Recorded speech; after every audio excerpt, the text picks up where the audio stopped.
Hello అందరికీ, ఎలా ఉన్నారు? ఏం చేస్తున్నారు? మీరు చూస్తుంది కలగూర పులుసు.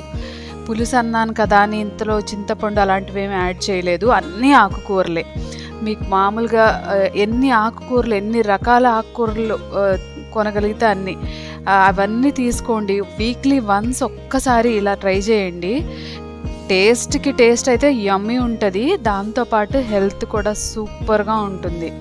సో, అందరు రికమెండ్ చేస్తున్నారు కదా న్యూట్రిషనిస్ట్స్ అందరూ. ఎక్కువ కర్రీ, లీఫీ వెజిటబుల్స్ ఇంక్లూడ్ చేసుకోండి అని. సో, ఇలాంటి ఒక రెసిపీ అయితే మనకి చాలా చాలా బావుంటుంది.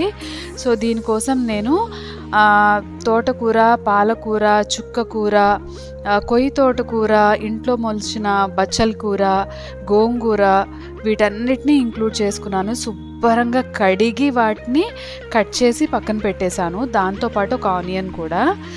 కుక్కర్లో కొంచెం ఆయిల్ యాడ్ చేసుకొని దాంట్లోనే ఆకుకూరలన్నీ యాడ్ చేసేసాను. ఊరికినే మగ్గిపోతాయి, అవి చాలా తక్కువ అయిపోతాయి అన్నమాట. దాంతో పాటే టమాటో, ఇంకా ఉల్లిపాయలు, పచ్చిమిర్చి, వీటితో పాటే జీలకర్ర కూడా నేను కుక్కర్లోనే యాడ్ చేసేసాను అనమాట. కొంచెం వెల్లుల్లిపాయలు కూడా యాడ్ చేసుకోవచ్చు. దాంట్లోనే ఉప్పు, పసుపు వేసేసి కరెక్ట్గా ఒక్క విజిల్కి కుక్ చేశాను నేను. మీరు లేతగా లేవు అని అనుకుంటే కనుక ఒక 2 విజిల్స్కి కుక్ చేయండి.